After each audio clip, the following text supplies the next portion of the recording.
Charme na ye protéger kanga lokola lichombe na couveuse. Okomisi na lokola rescapa naufrage Titanic. Kolina na ya diama Gisèle Oumba Nana lobe yo mon amour. Téléfortifiant de mon corps en cas de rechute. Alina kana bondela kailo kola bébé ya moi. Ekila monena pesa kinga ngumia suaye teo. Parce que nzoto na ye pete pete lokola na malemba. Kolina na ya diama Gisèle Oumba Nana troublé oh mon amour. Merci Gisèle Oumba Diamant noir. Chers amis, bonjour, bonsoir, ça dépend de l'heure à laquelle vous aurez le temps de regarder cette émission. Vous êtes bien dans votre antenne de liberté d'expression avec votre servante qui est Gisèle Oumba Diamant Noir. Merci, merci, merci. Voilà, très chers amis, Gisèle Oumba Diamant Noir, on a bino utoye amba on a Rotterdam kokutana na yemoko professeur alors on a bien un professeur soit boy na italien mais docteur professeur o alingi kazwa. Bon, docteur, professeur, oh Alingi Kazwa. Bonsoir. Professeur. Bonsoir, maman Diamant Noir. Merci, maître Longo. Donc, Diamant Noir, tu as dit que tu as un temps où nous sommes en train de se faire. Tu as dit que tu as dit que Diamant Noir, Diamant Noir. Maître Longo, en tout cas, tu sais pas, merci. Nenge omoni toya kiawa, toya kina anniversaire, il y a pasteur Placide Jésus combattant.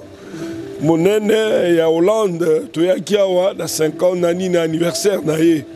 Alors toyawa mais omoni biso bituma mboka Congo eza état d'esprit. État d'esprit bakele nango partout.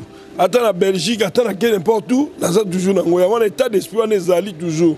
Donc nalina lancer message surtout pour na communiquer na peuple congolais.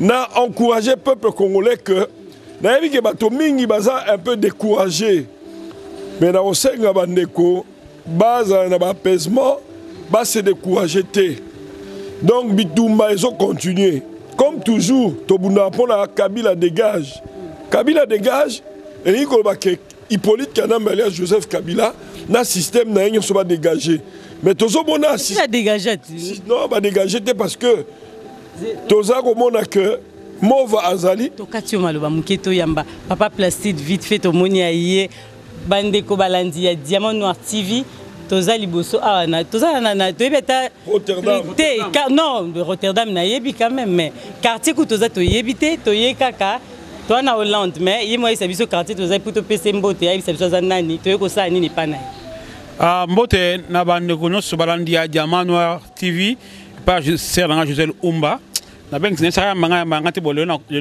cause monani et ça qui 50e anniversaire bon qui ont depuis le 2 février et le 9 to c'est quelque chose mais je continue hein ba cadeau est le mois de février et puis bobenga donc la lutte continue oh ça na Pays-Bas na ville à Rotterdam Rotterdam Nord et ça peut mener à cette station c'est la celle où on avait fait une petite réception on avait retenu quelques personnes.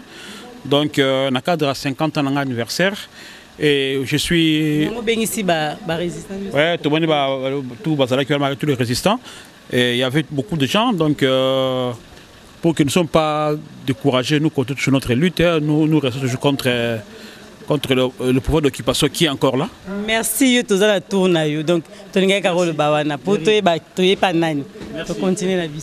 Bien, Nengezaliwa la maman Gisèle Oumba.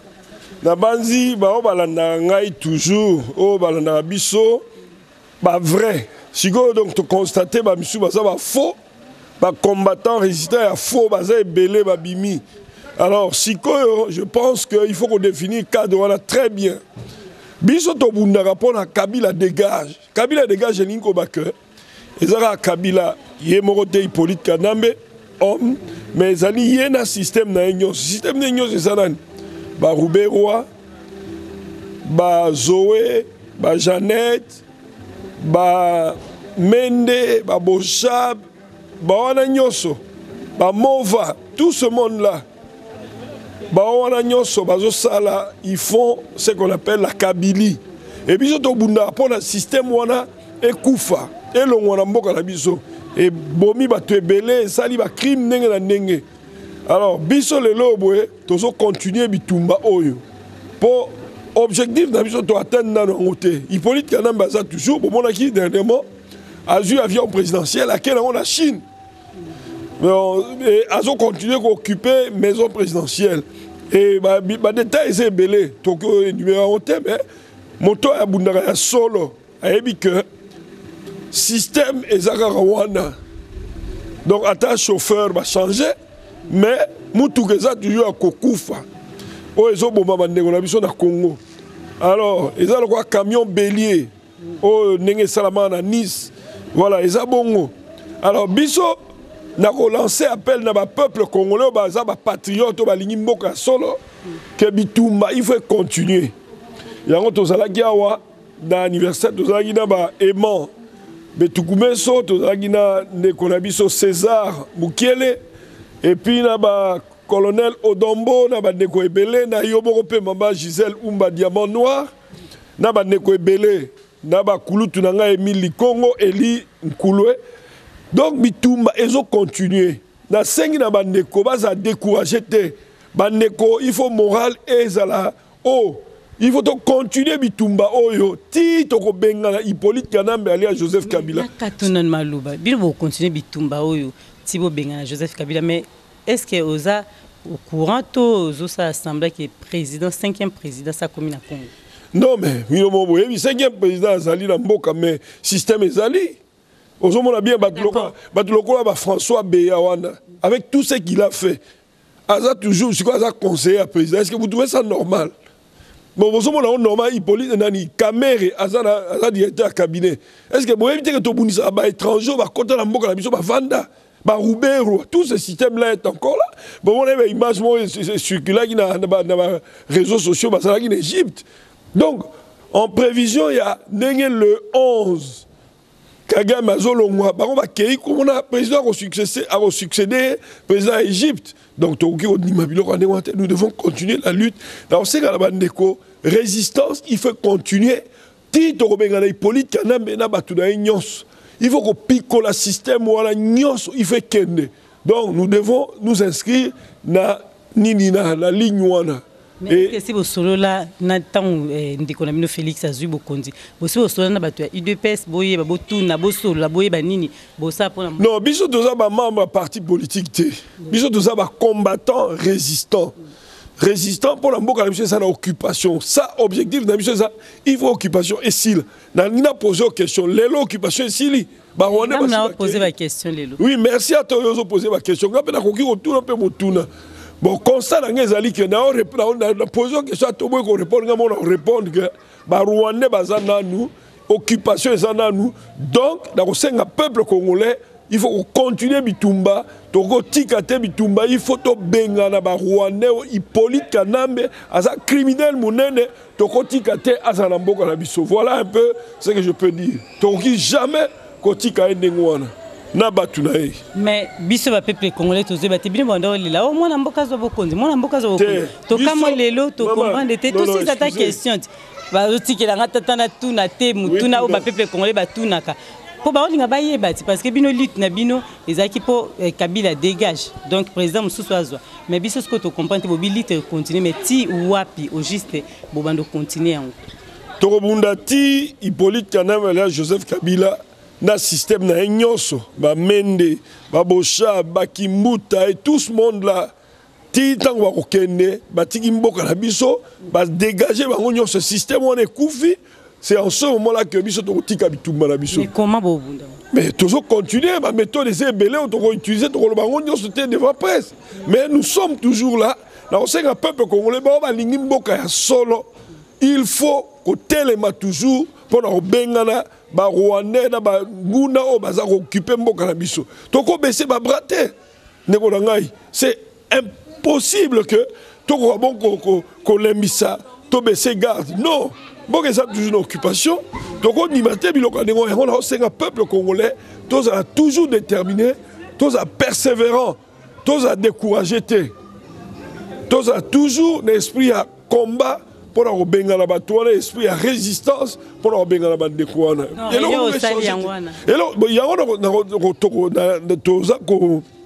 lancer appel na bande kobaso na banzi to sola na bande konyonso na début il y a mois de mars il faut tokuta na biso tout na Bruxelles oyo ayebi abundela mboka azasi ma parti politique té ba combattant résistant bon bazo kubunde ba patriote véritable tokuta na Bruxelles to sola na baninga to pesa date na place na lieu ya tokuta il faut tous attendre à réfléchir sur to utiwapi to komi wapi pe to kende wapi pe mboka na biso erokende ndenge nini mboka na biso uti wapi e komi wapi pe to projeter vers un avenir meilleur. C'est ça justement objectif. Il y a rencontre wana conclave munene ya ba combattants résistants patriotes congolais banso ya diaspora il faut to kuta na Bruxelles na début à mois de mars mais on a contact na bandeko nyonso et ça bandeko à Paris bandeko Hollande bato allemand bandeko Allemagne il y a partout il y a Bruxelles ba oyo bazo bundela Congo ba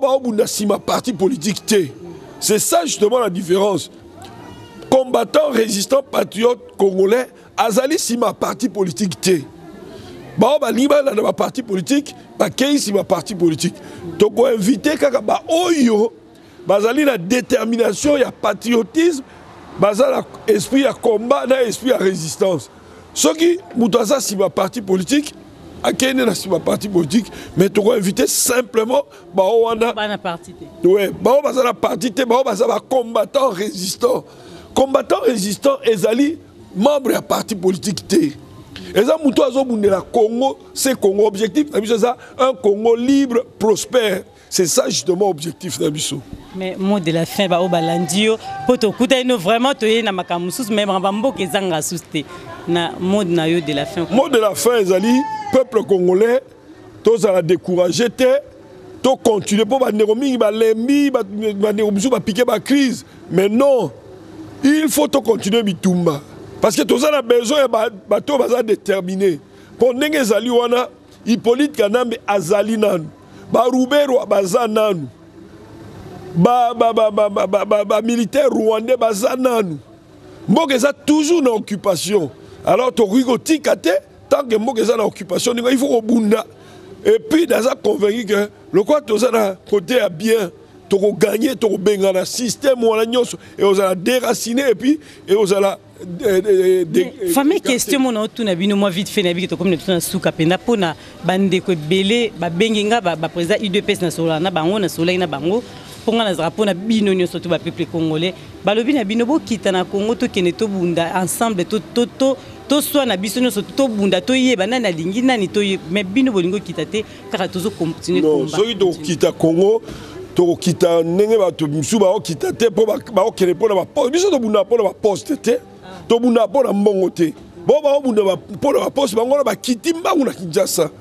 Po na mbongo po na ba poste. Biso to bunda po na poste te. To bunda po na Congo na biso ezala libre, ezala libéré d'occupation. Mais tant que Congo ezala libéré d'occupation te, to jamais ko kita po na ba poste ou bien po na non, ce n'est pas ça notre objectif. Makabozo lo ba biloko so to kiti la Kisasa le lowe to kita nengo na vis-à-vis te toza na ba manière musu ya ko kita Kinshasa. Et c'est ce que nous devons absolument faire. Toko baisser ba braté to ki pe ko dévoiler ba tactique na biso na ba stratégie na biso nyonso te. Voilà un peu ce que je pourrais dire, mais quoi qu'il en soit batu ba que toko benga na batu oyo ba kangami na mboka na biso na ko toko utiliser tous les moyens. Peuple basakana a été peuple azali bombe à retardement. Donc que bakokende et c'est comme ça que tous a décidé bakokende. Merci en tout cas merci maître Longo donc diamant noir to yambaki yo to kutana no tangu nyoso na bamboka nyoso to kinda ko biki yo potambola mingi ozaka kwa diamant noir penza balanja diamant noir maître Longo en tout cas to sepeli merci pour inviter les Cameroun ngo pesa mbote to ngo mbote na bandeko nyonso o balandi biso et surtout tozala na morale haut tozala na détermination pe na persévérance o babengi na lingala bo pikiliki to continuer bitumba oyo mboka ezala na occupation mboka ezala en liberté ingeta merci. Gisele Umba, Gisele Umba, Nakolena ya diama, Gisele Umba, nana troublé au mon amour. Merci. Gisele Umba, diama.